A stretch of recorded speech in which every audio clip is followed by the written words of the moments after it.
This is how you transform your web design projects from $200 to $10,000 per site. It sounds fantastical and unbelievable, but you can achieve this by following some key steps. It all comes down to your customer meetings. What you say and how you approach that meeting can make and break the difference between a low budget website to a high premium one. I'm going to reveal to you how I approach client meetings. Now, the tips I share with you here, even though we are focusing on web design, you could apply to any other business as well, because the strategy is practically the same. But before I get into that, I want to address the fact that you can have all of these questions in mind, you can have all of your strategy mapped out, but if you don't believe in yourself, if you are not confident in your delivery or what you claim or say you're going to do, then your clients will see through that. And if you want to get all of the tips that I'm going to share with you today, go and click the link in the video description. There's no need to give me your email or subscribe or click any pop-ups. Just go and click the link and you can download it. Prior to the meeting, you need to do some research. What if the client calls you out the blue and you don't have time to do the research and straight away you're now jumping into the details of the call? Well, you could jump on to step 2. But if you have time prior to the meeting where they've contacted you and you've set up a time and a date to connect with them, go and do your research. And I don't just mean finding out about them. Obviously, you're going to have to do that. You're going to have to become a bit of a Columbo detective. You're going to find out who are the business. Can you find any details about who owns it? Can you find out anything about their revenue or the services they're offering? Maybe they're a furniture maker. Maybe they're a dentist. Maybe they make websites or logos. What do they currently charge? Do you have an idea of their ideal clients? If you were a potential client and you found out about this business, would you want to purchase from them? Would you want to work with them? Do you think they do enough to gain your trust? If not, what should they have done? And the second stage to research is actually about you. Do you even know what your services are? Have you defined them? Do you know what your pricing strategy is? Do you know how your services are going to help grow a business, get more clients? You might say, yeah, we do SEO. So what? You went and found some keywords, you used an SEO tool and you bunged them in. What's that going to do for me? And why should I even use you? What is the risk to my business, right? I want to be successful. You've come along. You say how I can build a website. And I go, well, I don't want to use you. I'll just go elsewhere. What are you going to say back to me? Are you going to suddenly talk about your expertise, your knowledge, your reputation, your previous clients where you've helped generate or make a change in their income? What can you say that's going to convince me to work with you? Yes, I know, that's a lot I've thrown your way already. I'm asking you to research the business as much as you can. Don't spend too long on it. But I also want you to have kind of done some homework about yourself. And you should be doing this now, prior to any meetings. You know, when you're designing your own website or telling people or friends about your business, you should have thought about this. And if you haven't, go and do it now. The first part of the meeting is about gathering information. Before you ask any questions, I want you to think about your mindset when you go into that meeting. Imagine you're watching a game of football on TV and you're sat next door to your grandparents. There's no one else in the room. It's an important game and you deal with grandparents. And they kind of are interested, but they're not overly bothered. You're probably not going to start jumping up and down and swearing expletives or getting really excited at what's happening on screen. You're going to try and have a little bit of composure. Yeah, you might get excited, but you're going to try and be composed. But if you're sat with your mates from work or hardcore fans, every time something contentious happens on the screen, you're going to be jumping up and down and getting really excited. What has that got to do with this information gathering part of the meeting, you're probably wondering? It's all about your tone. It's all about how you compose yourself. So when you're working with a really small business or someone who's worried or someone who they want to get a website done or they want to sell XYZ, but they're really unsure, you don't want to come across as a hard-nosed salesperson. Hey, you got to do this. You got to do that. You want to double your income or you want to achieve $1 million. You don't want to go in with that approach. You got to think about your tone, your delivery. You got to empathize with them. You kind of have to show that you're here to support them and you want to work with them. But if you're working with a really formal business, they don't want you to check on if they've got a nice cup of tea nearby or is the heating on or, hey, how was your day and I hope you're okay. They want to know what you can deliver. They want to know that you are going to turn things around for them.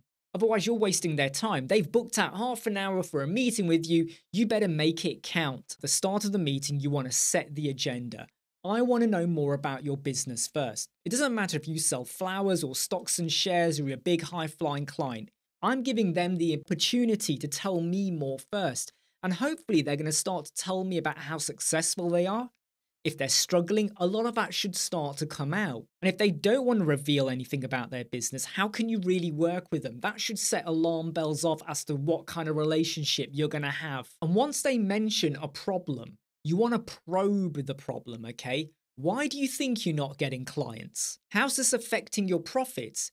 What have you done to try and get around this? What's the cost to them? What are they losing? That's really important, because if you start to understand that they're losing like $100,000 a year, the importance of the solution becomes much more important. And if they tell you about anything they've already tried to overcome the problem, this will share with you what they've already basically tried. So there's no point you suggesting exactly the same thing if they've already done it.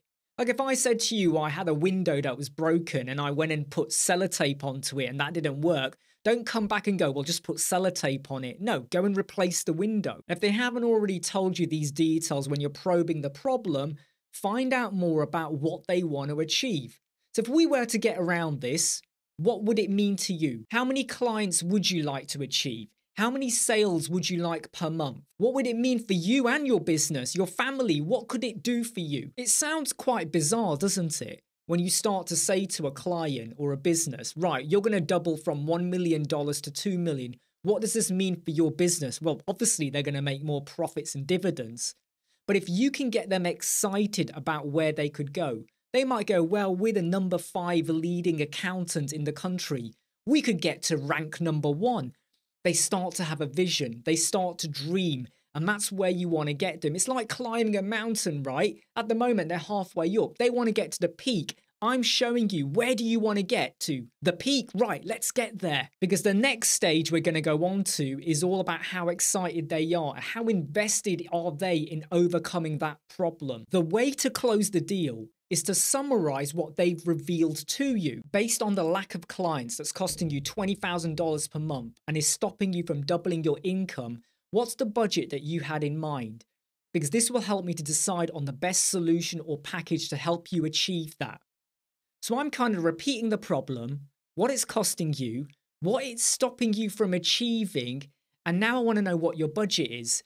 And I'm kind of just reiterating or rephrasing what you've told me. The new bit is me telling you or asking you for your budget. Because maybe you've not mentioned that. If they have, then you'll already know. But if they haven't, I now want you to tell me the budget. And some clients and people get a bit cagey about this. And they kind of go, well, you tell me. Well, no, I have to work within your budget. I could quite easily say, yep, you want to double your income. So we're going to do da-da-da-da-da-da-da-da-da-da.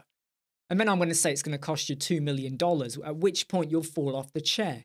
But if you tell me the budget, I will now create the most suitable package that I can put together that's going to help you to achieve that.